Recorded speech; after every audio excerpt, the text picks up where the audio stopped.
Quoth the raven, never.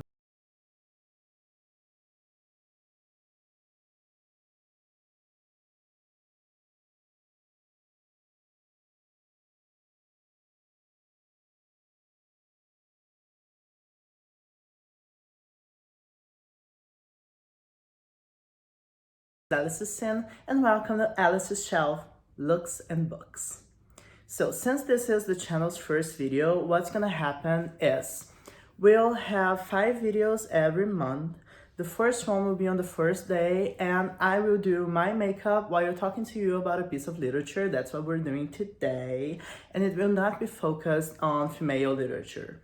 The other 4 videos that will come once every Friday will be about female literature and feminist criticism. We will be relying ourselves especially on a book called A Literature of Their Own by Elaine Schwalter, which we'll talk about soon enough.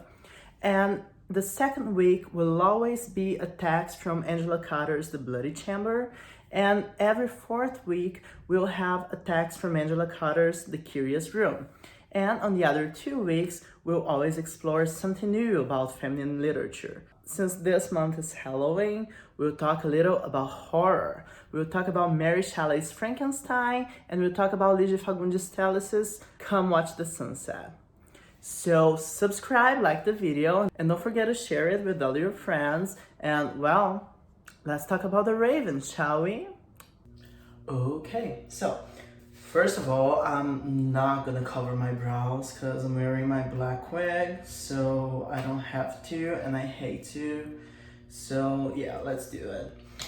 The Raven by Edgar Allan Poe. Let's start talking through the plot. What's the plot of The Raven?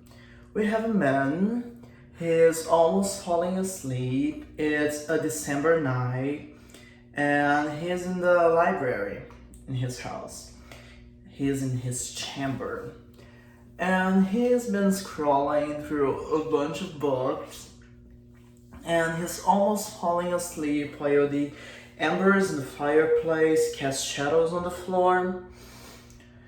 And then, out of the blue, he hears a tapping on his chamber door, and he's startled by it. So he hesitates before going and checking what's knocking on his chamber door. When he gets there, there is nothing. And he calls for a name, Lenore. By the way, what I'm doing is I have this huge beard line. So I'm just covering it up like my huge dark circles with some concealer before I even put on my foundation. He calls for the name Lenore. And what we'll find out is that Lenore was probably his wife, his lover in some way, but someone who was really important to him and that has just passed because her eyes shall open nevermore. So he calls for the name Lenore, and all he hears is an echo. And still there's nothing by his chamber door. So he goes back, he closes the door, and he goes back to what he was doing. And then he hears another tapping, this time at the window.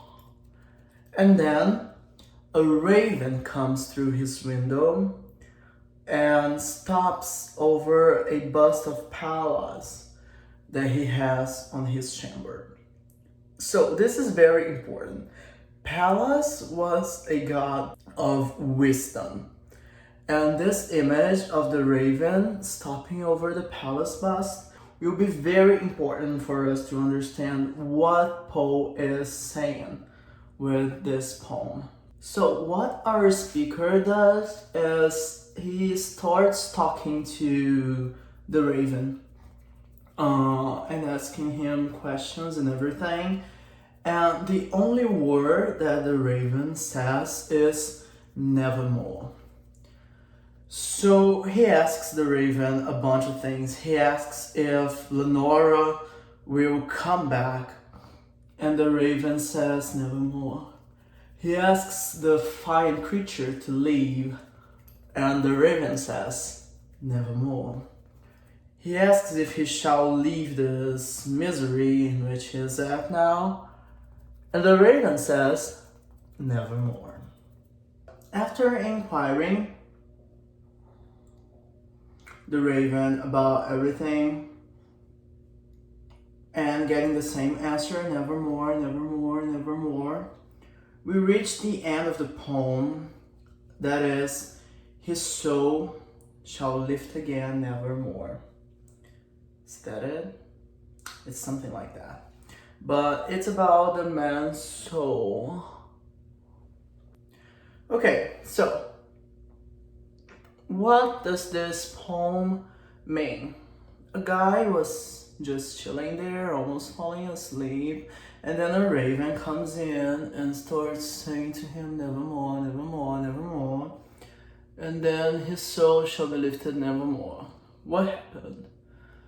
That's the plot. Now let's look at some symbols. Firstly, we have our speaker. And he is amongst books of yours, so we know that he's a very rational person. And there's another very, very important symbol in the poem concerning his rationality, the Bucephalus. This is a little exposition on our speaker. We get to know a little bit about him. And then we have the chamber. What is the chamber? The chamber is frequently understood as safety. So he is secure while he's secluded in his chamber. And then something happens. The raven. And this is our main symbol. And what does the raven mean? We usually connect the symbol of the raven to a dark omen, to something that's bad, to the idea that something bad is about to happen or has just happened, but it's bad. But prior to the raven showing up, we have the tapping on the chamber door that turns out to be nothing. Yet, even it being nothing, our speaker asks if it's Lenore.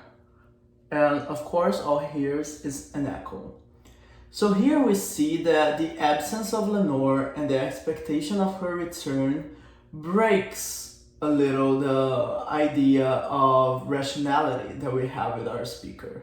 Because we know Lenore is not coming back. She's dead. She's not coming back.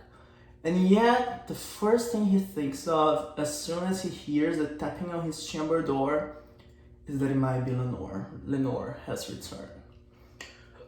It's not, it's empty. He goes back to his chamber. And then the raven comes in. And it stops right over the bust of Pallas. So what is the raven? The raven is a symbol to this speaker's grief. So he was secluded in his chamber, he was fine, he was well, everything was great. And then the raven, the grief, comes in and breaks the sanity and the rationality in his chamber. And here it's curious to notice that the raven stops on the bust of Pallas.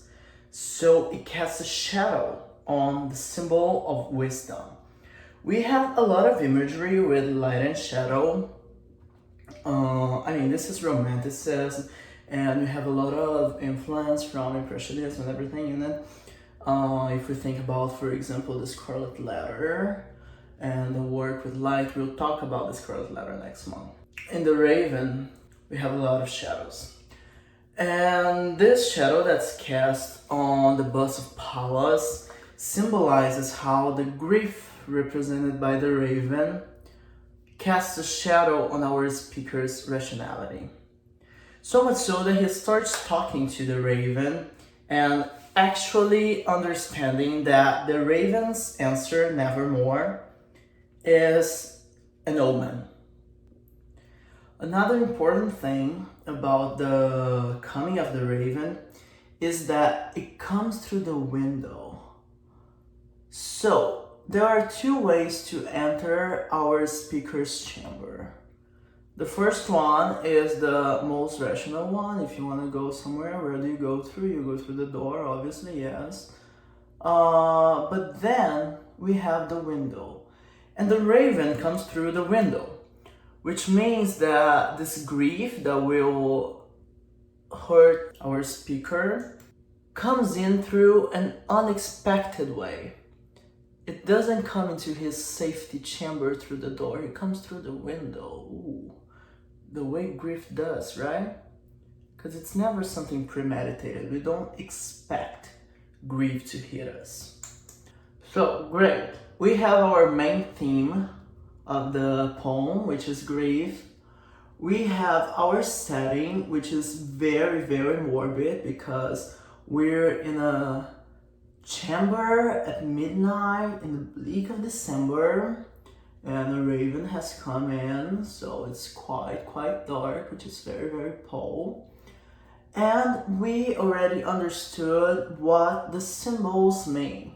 We have the raven as a symbol of grief, we have the bust of Pallas as a symbol of wisdom.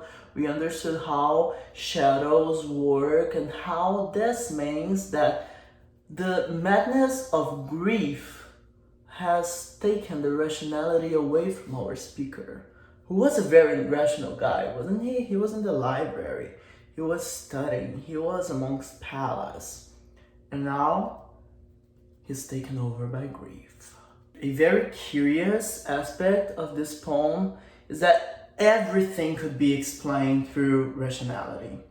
Because ravens, they can mimic human voice. And the only thing the raven actually says is nevermore. So why do we get such a huge interpretation of it? Because we have a narrator, an unreliable narrator, a narrator that has been taken over by grief. And this is why he thinks the raven is some sort of omen, but it could just be rationally explained. Now, let's talk a little about the rhythm and metrics of the poem, because that's very important on Poe. And I won't develop it way too much because Poe wrote a book on it called The Philosophy of Composition. So if you want, we can talk about that later, but it's not really my focus now. And what's really important is that Poe uses a very cohesive rhyme scheme in his poem, which is A, B, C, B, B, B.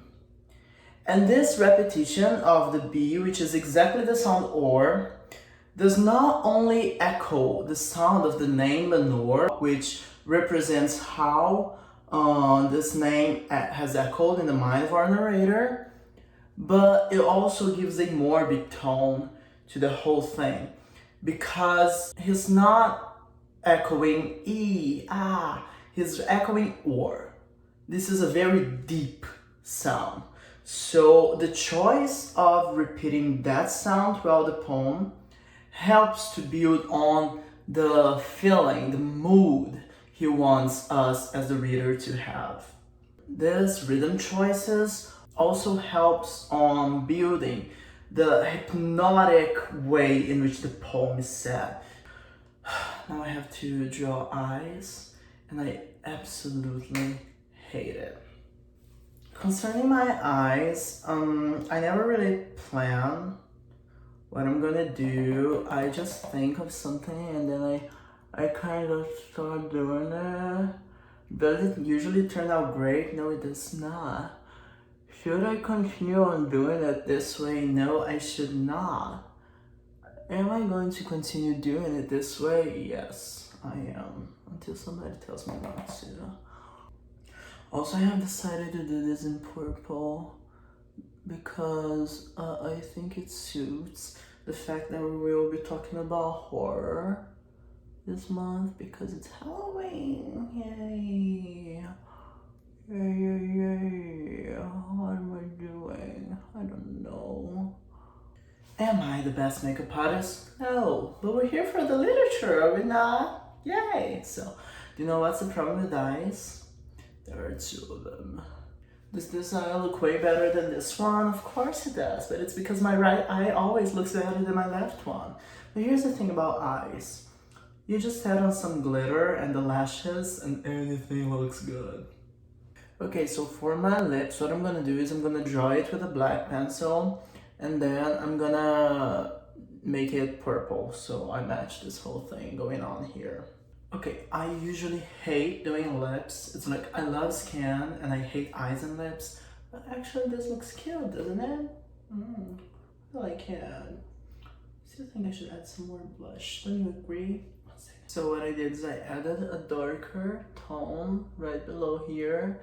And then I brought a lighter tone a little upward. So, you know, it doesn't look that pale because I have a tendency to look pale. But this is much better. Oh, I'm in love with this mouth. Okay, let's finish this up and go back to the raven. Okay, so shall we go back to our chamber and finish our discussion on the raven? So, our conclusion on the raven is that it's a poem about this man who lost his love and now he's tormented by the figure of grief represented on the raven that comes into the safety of his chamber and destroys his rationality and his sanity. And in the end, we understand that he will be forever haunted by the grief of having lost his loved Lenore. Well, this was our first video. We'll be talking more about female literature in the next videos, and I hope to see you there. Don't forget to subscribe, like the video, and share it with everyone. I mean, don't I look gorgeous? Remember, life's a sin.